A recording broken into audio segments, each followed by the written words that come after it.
صلی علی رسولہ الکریم اما بعد اعوذ باللہ من الشیطان الرجیم بسم اللہ الرحمن الرحیم یا ایھا الذین آمنوا اذا قمتم الی الصلاۃ فاغسلوا وجوہکم وایدیکم الی المرافق وامسحوا برؤوسکم وارجلکم الی الکعبین صدق اللہ العظیم۔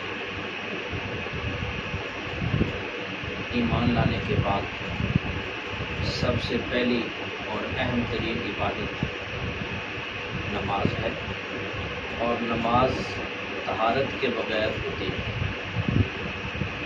اس کے لیے وضو کر کے نماز پڑھنا انتہائی ضروری ہے، اور وضو کرنے کا طریقہ قرآن پاک کے اندر بھی اللہ تعالیٰ نے ارشاد فرمایا کہ وضو کے 4 فرض اس کے اندر بیان کیے گئے ہیں۔ سب سے پہلا وضو کا فرض ہے کہ اپنے چہرے کو دھونا۔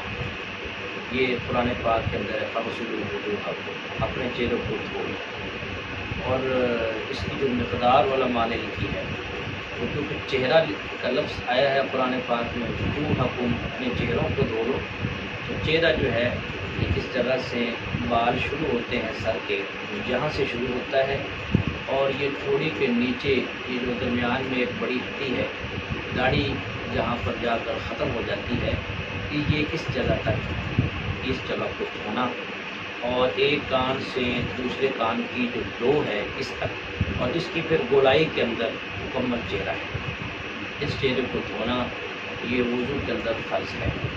اور دوسرا فرمایا کہ وَأَيْدِيَكُمْ إِلَى الْمَرَافِقِ، اور کونیوں سمیت ہاتھوں کو دھونا، یعنی ہاتھ یہاں سے شروع ہوتے ہیں اور کونیوں تک جاتے ہیں، تو کونیوں کو یہ جو کونیاں ہیں یہ بھی داخل ہیں دھونے کے اندر، دونوں سائڈ کی جو ہاتھ ہیں ان دونوں کو دھونا چاہیے۔ یہ 2 فرض ہو گئے۔ اور تیسرا فرض فرمایا وَامْسَحُوا بِرُؤُوسِکُمْ، اپنے سروں کا مسح، سروں کو دھونا نہیں ہے۔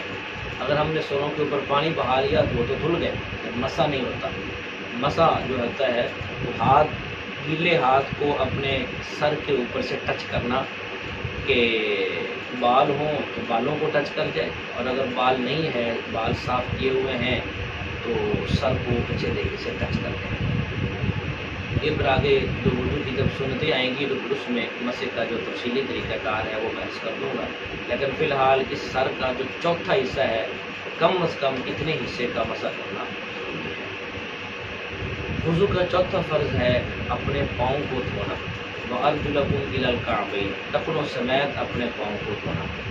اس میں جو پاؤں کے ٹخنے ہیں وہ بھی شامل ہیں، ان کو اچھے طریقے سے دھو لیا جائے، دونوں پاؤں کو، پہلے دایاں پاؤں کو دھوئیں، تو آپ کے وضو کے یہ جو 4 فرض ہیں یہ مکمل ہو جائے۔